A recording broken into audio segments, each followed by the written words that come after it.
Alikho elishona lingenazo ezalo yamkela ke nazi ezihamba phambili. Usufikile Okashenge Kwaphindangene. Kukhuzwa utshwala koKashenge, kanti banyelwe inyoni esandleni abasemtshezi. Lezi izindaba ze-1KZNTV uzifundelwa uSiyabonga wakaduma, nina bezulu elidume esandlwane siyakhuleka. Lithe liyozilahla kunina wabusufikile Kwaphindangene umzimba kaNdunankulu kaZulu, umntwana uMangosuthu uButhelezi, njengoba kuqhubeka amalungiselelo okulondolozwa komzimba wakhe ngomgqibelo. Amabutho kaZulu abangangezimpethu zendlovu emgaqweni yasondini nokuyilapho Bevivela khona ehlangabeze umzimba kaNdunankulu wawo ususwe emakhazeni lapho bugcinwe khona usuzolaliswa ke ekhaya Kwaphindangene. Ngenkathi ke kuqhubeka umviliyelo wamabutha kwaZulu lapho ke behlangabeze khona umzimba kaMntwana Kwaphindangene lapho ubulandwe khona emakhazeni ubhekiswe ekhaya Kwaphindangene, umntwana wakwaminya umntwana uVanana uqinisekiseke ezokuphepha osukwini lwakusasa. Wathi ke wonke umuntu ozoqhamuka ezofihla umntwana noma ngathi ke ezofihla umzimba kaMntwana Kwaphindangene akazizwe esekhaya ekhululekile njengoba ezokuphepha zizobe zingomumo.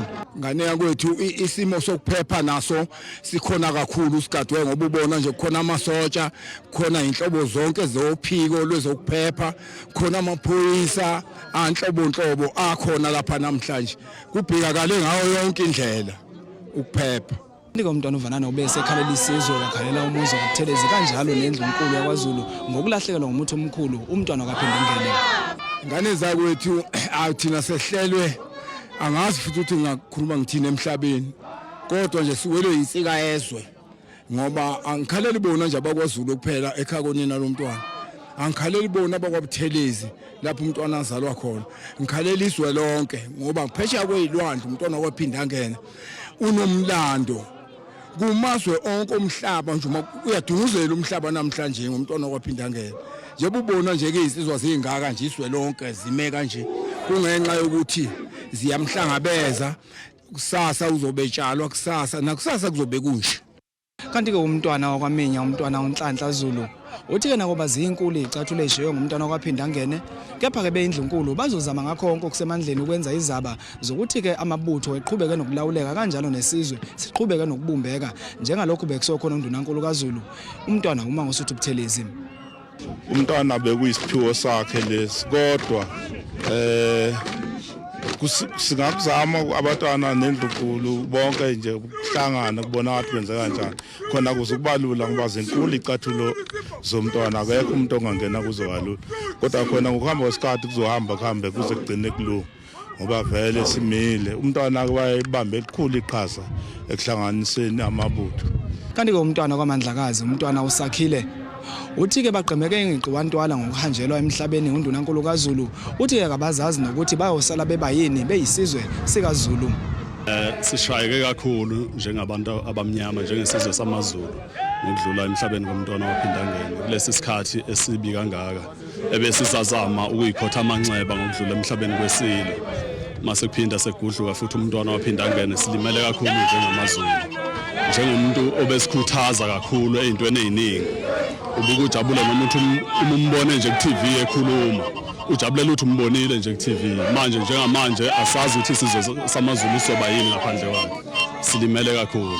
Umntwana uZuzifa Buthelezi oyindodana endala kaMntwana Kwaphindangene uthi ke isandla sedlule ikhanda kubo bonke abathe babeseka ngalesi sikhathi sobunzima njengoba bekwedlule emhlabeni ubaba wakhe onguNdunankulu kaZulu kanjalo nenkosi siyeso kaButhelezi umntwana Kwaphindangene. The family feels I feel a lot of gratitude and appreciation, but at the same time the most important thing it has shown us is that, you know, when you live in close proximity to somebody, you do realize it's important, but you don't realize the extent, the immensity of what it means. Really, that is the main thing which has really overwhelmed us. So much love across everywhere, not just the South Africa, in the continent, overseas. We've got some top people coming here from overseas and from, like his friend of 55 years who now lives in the US is coming.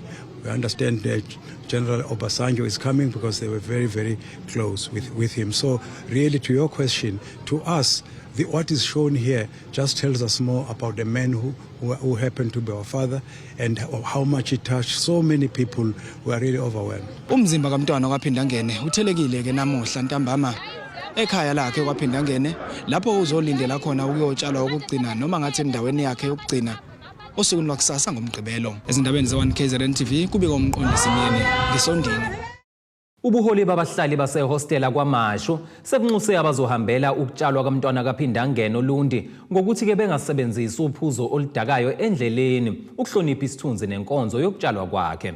Lobuholi buveze lokhu ngesikhathi bunomhlangano womphakathi wokuxoxisana ngezinhlelo zamabhasi amahala abawathola emva kombhikisho obuzwakalisa ke ukukhalaza kuhulumeni ekutheni abahlinzeke ngamabhasi okuyolundi kusasa. Benjabulo yodwa kubahlali basehostela lakwaMashu njengoba bekade sekunomhlangano ozobaziswa ngokuthi amabhasi bebekade bawabhekishela sebezonikezwa. Emveni komhlangano wayizolo ube nezithelo ezinhle kakhulu ngoba uhulumeni usesixhasile ngamabhasi awu18 la kwaMashu kodwa amabhasi asewonke awu85 around iTheku. Sibonga kakhulu nje ukuthi emveni kokusebenza kanzima uhulumeni abuye ayisole asize ezimfunweni zethu besicela njengoba besibhlungu silahlekelwe umntwana. Ukusuka manje kaphambili kuze kushaya usilongo ngoMgqibelo inhlelo zenthe izoma kanjani? Kusuka nje manje sekuyinjabulo yodwa nje imbhikisho emihle ezobe ihamba nokuthula size sihambe ngoLesihlanu ebusuku siyofihla umntwana ondini. Ungathini kubantu abazobe behambile ngoba siyazi ukwesinye isikhathi unzobe abanye bephethe lezinto lezi imikhonto nezimpoko zonke lokho sekuphathwa amabutho kanye nophuzo oludakayo. Kuyaziwa lokho ukuthi isikhathi mangabe khanje into ekanje abantu abaningi basebenzisa uphuzo oludakayo. Kulapho isiyalo sami siwukuthi wonke umuntu mayisuke seshayile ayihloniphe ophethe ikhali njengemkhonto akubambe kungahlukumezi omunye umuntu size sibuye ngokuthula njengoba ushenge bekuwumuntu okuthula. Siyabonga baba. Ngibonga kakhulu ithuba. Omunye weIFP ungathandanga ukudalulwa uthi nabaholi beIFP bangenelelile kufakeni isandla ekutheni kutholakala amabhasi. Bathi isicelo sabo bekuwukuthi uhulumeni akwazi ukuhlinzeka amabutho ngezokuthutha ukuze ezokwazi ukuyongcwaba undunankulu wawo. Kushonela namhlanje kungakacaci mayelana nesicelo esenziwa abaholi beIFP ekutheni kuhlinzeka amabutho ngokwezifunda kusona sonke isifundazwe KwaZulu-Natal. Kutebokho Sibisi wezindaba ze1KZNTV kuchannel 261 ngisehostela kwaMashu. Kuhlomule umphakathi wasemtshezi maphakathi nelikaMthaniya ngamathuba yingqayizivele wokuthuthukisa abalimi abasebancane. Lokhu kwenzeke ngesikhathi umnyango wezolimo oholwa ungqongqoshe uSupha Zuma uhambele le ndawo ukuyokwethula uhlelo olubizwa ngokuthi umnotho kubantu. uZuma ubehambisana ke nongqongqoshe wezokuthuthukiswa komnotho ezokuvakasha nokongiwa kwezemvelo KwaZulu-Natal umhlonishwa uSiboniso Duma. Abalimi abasebancane babonge ithuba lokuba ingxenye yohlelo lapho bebeqwashisa khona ngomhlabathi nokuthi bangazithuthukisa kanjani. Abebedayisa imikhiqizo yabo banxuse abanye ukuba basondele balimi nabo. Sizo advertiser nawo umkhiqizo wethu siyabantu abasha siyabantu base South Africa sithi asivukeni siyabantu abasha sisebenzeni asibuyeleni emasikweni asihlaleni enhlabathini inhlabathi yona into eyokhona ukusiphilisa. Usiza kakhulu umnyango wezolimo kakhulu uyasiza nangemanye amalanga uyasiza ngoba uyakhona ukusilekelela la usilekelela khona. Siyakhona ukuthola ngokulima kwethu sithatha ispinashi lesenginaso ngisidayise ngithole lo 50 rand ngihambe ngiyothenga inyama sikhona nje ukuphila futhi khona usuku la namhlanje ngathi ngizosiphatha kahle kakhulu. Ungqongqoshe wezokuthuthukiswa komnotho ezokuvakasha nokongiwa kwemvelo KwaZulu-Natal uSiboniso Duma uthi bayabalekelela abalimi abasebancane. Siyabalekelela ke njengalomnyango wa-economic development ukuthi mase bakwazile babe nomkhiqizo siwuhambise emarket. Siyaxoxisana ke nazo izimakethe enye lezo zimakethe uBoxer namhlanje othi uzoyithatha imikhiqizo yabantu bakithi kodwa siyagcizela ukuthi abantu bakithi abasebenze bodwa basebenzisane bakwazi ukuthi enhla emakhaya bayakwazi ukuthi bathole imbewu mase beyahlanganyela ukuze umkhiqizo wabo wonke ukwazi ukufika bazithuthukise nangolwazi ngoba ngeke ukwazi ungena kwezolimo ungatrainiwe ngeke ukwazi ungena kwezolimo ungakhuthele ngekwazi ungena kwezolimo ungazi umanyolo omupho osetshenziswayo. Kanti ungqongqoshe wezolimo KwaZulu-Natal uSupha Zuma uthi bahlangane nezinhlaka ezahlukene ukuxhasa abalimi. Nama retailers amaningi esenza ubudlelwane nabo including uBoxer and sibonga uBox ukuthi namhlanje ulithatha ulisa ufaka kwelinye igxathu ukuthi even nabalimi balazi lolu hlelo ukuthi ukhona mangabe bekhiqiza uzokwazi ukuthatha imikhiqizo yabo. Sikhona thina Department of Agriculture ukuthi sibalekele bakwazi ukuthi balime batshale. Ikhona iDepartment yaka-8 ukuthi uma ngempela sefuna ukuthi umuntu usekhuphukile usefuna ukuthi angene kwi-commercial space babasize ngakuba kukhona iThala Bank ngaphakathi ibank yahulumeni ongafani nalama amabhank la bezofuna ukuthi uthola ama guarantee ukuze ukwazi ukusizakala. Uphinde wanxusa labalimi ukuba babambisane ukuze bezoya phambili. Uma usungene kulesi space lesi bazokutshela ukuthi mhlambe njalo ngesonto bafuna ikabishe lo100. Kuzoba nesikhathi la ungazukwazi ukulikhiqiza wena lelo kabishe lo100. Kodwa umusebenzisana nabanye abalimi uzokwazi ukuthi ngoba lelo order lakho bazwena uthathe kulabo abanye belimo. So labo balimi nabo baya benefita ngaloyo nawe uya benefit ukuthi awulahlekelwa icontract. Umphakathi waseScott namaphethelo bewuphume ngobuningi bawo ukuzolalela lolu hlelo lwezolimo. Ezindabeni ze1KZNTV nguAyanda Dube ngiseScott. Ake sithi khulu kuqhushuyi ezitolo sihlangabezene kanjani masibuya.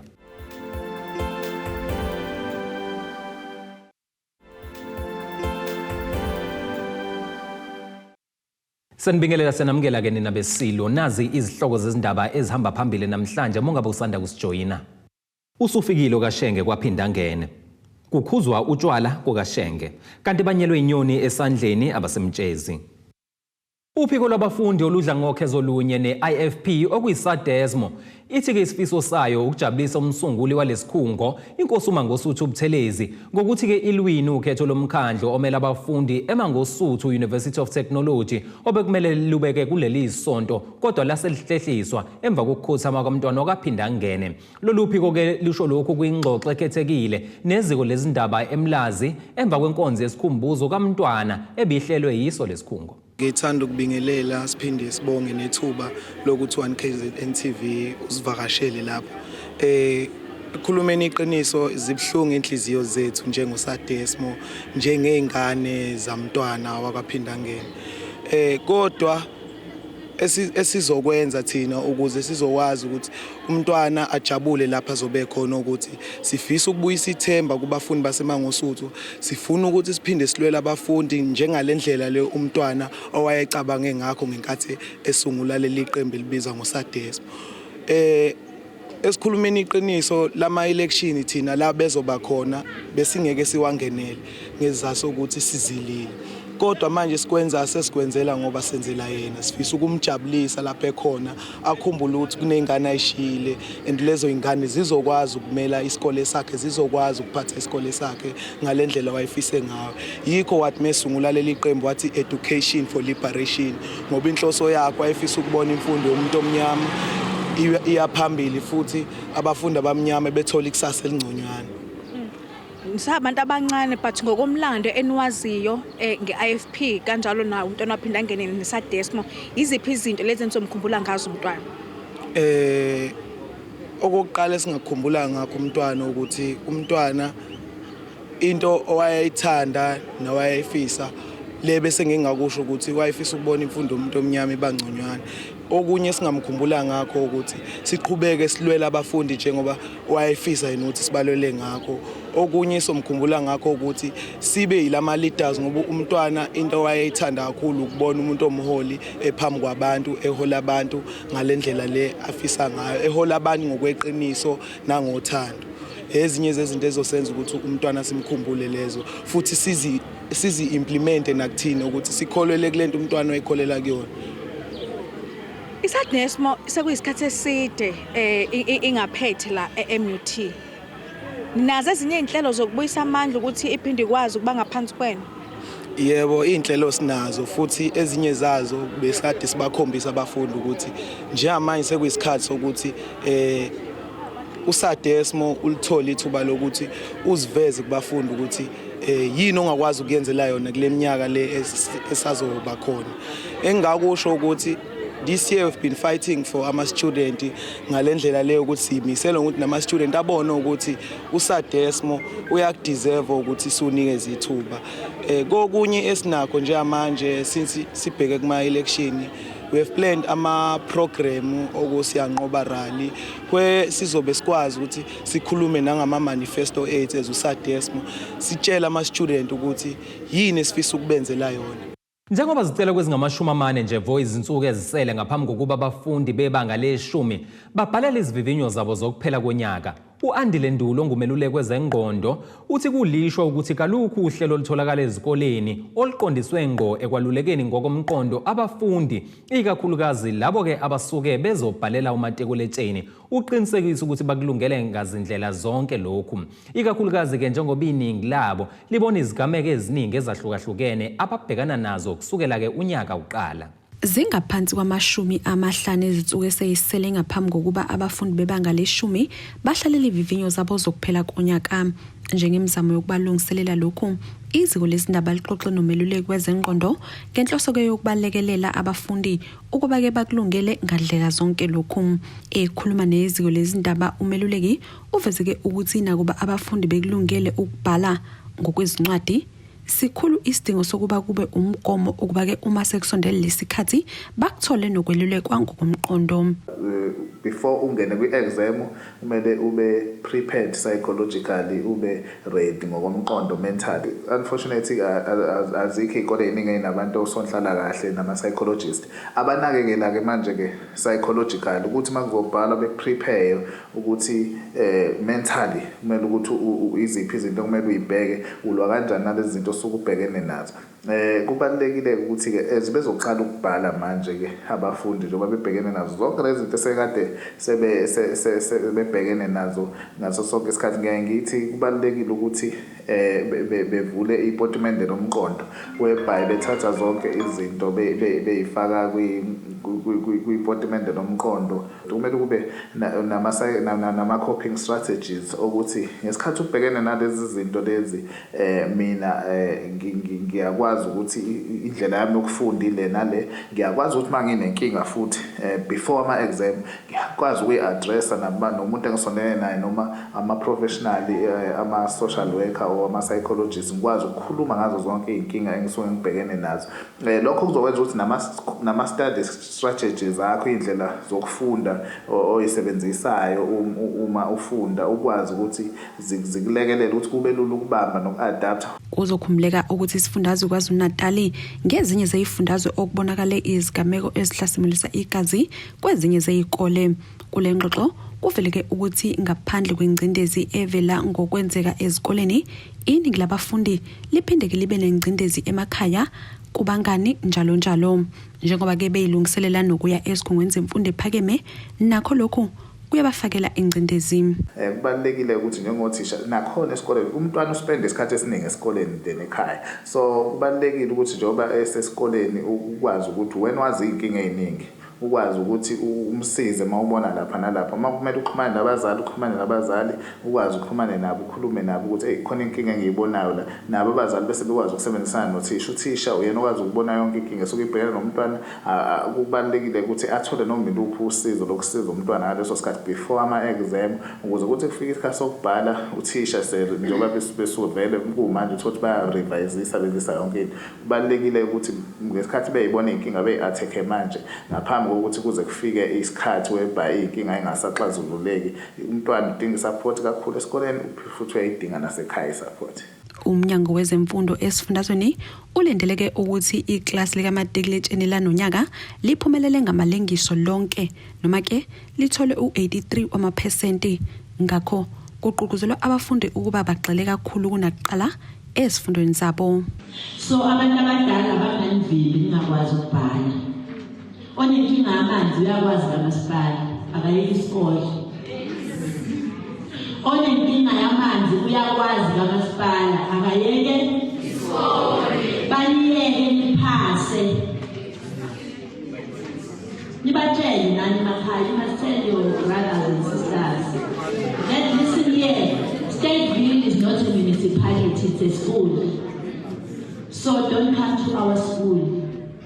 Now we want to make sure that our future is bright.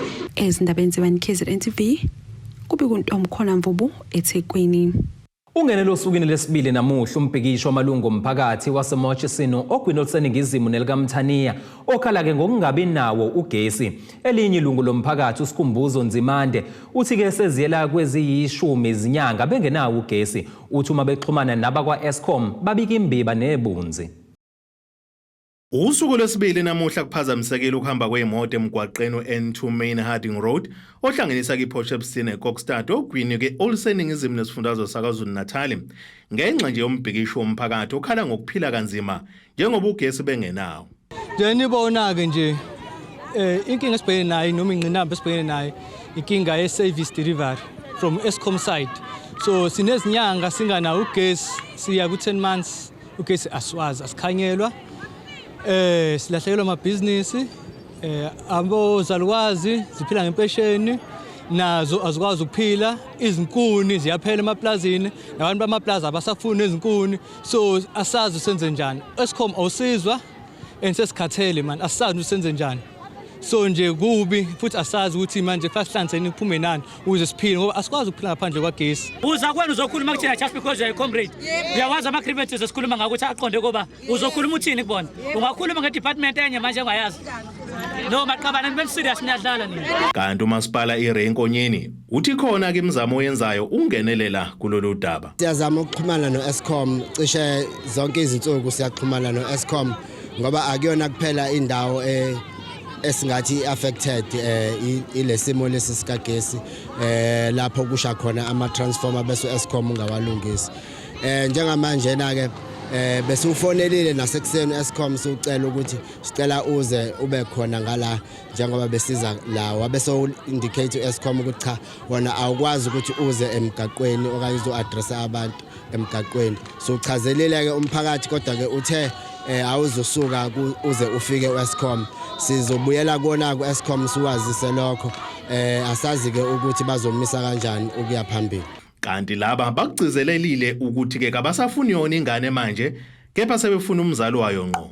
Umasipala awuhlangene nogesi awazi lutho ngogesi abantu abazi ugesi we-Eskom akuze wona uzosilungisela inkinga esibhekene nazo eMorchisino. Amaphoyisa asiqapheke ngeso lokhozi isimo kule ndawo. Ezindabeni ze-1KZNTV kubi kuphilana kaMzimba idelele wafakazana kaCebekhulu ngibika ngiseMorchisino ePortshepstone. Ake siphinde futhi sigwinya amathe sihlangabezane ngosomnotho na kanjani masibuya.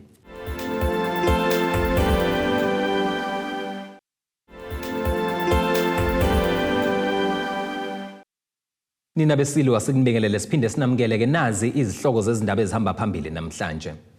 Usufikile Okashenge Kwaphindangene. Kukhuzwa utshwala koKashenge kanti banyelwe inyoni esandleni abasemtshezi. Ake sithathelele ithuba sikubhekele engosini yezomnotho.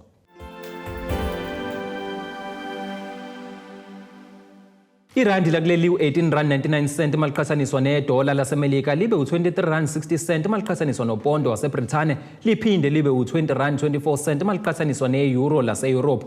Igolide ke lona ling$1,918.89 i-ounce kuthi uwelo ngahluziwe ube u-$93.70 umphongolo. Ake sikubhekele ngosini yezemidlalo.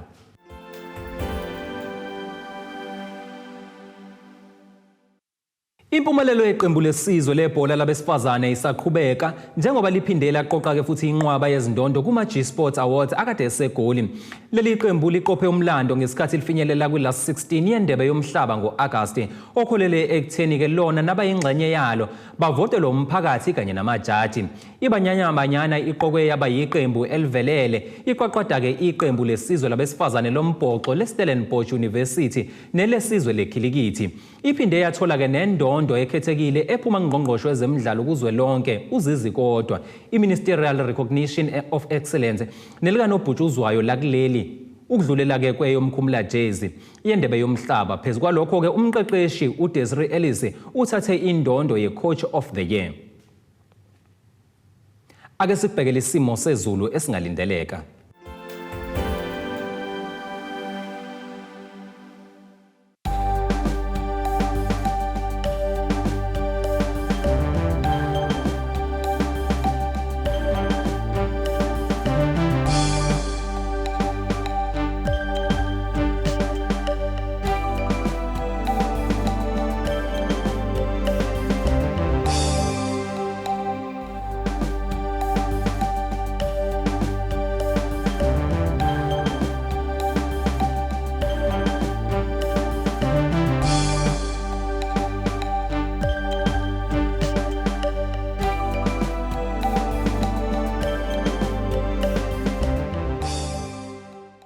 Asiziguqisela esikuphathele zona namhlanje sihlangabeze kanjani futhi kusasa ngesikhathi esifanayo.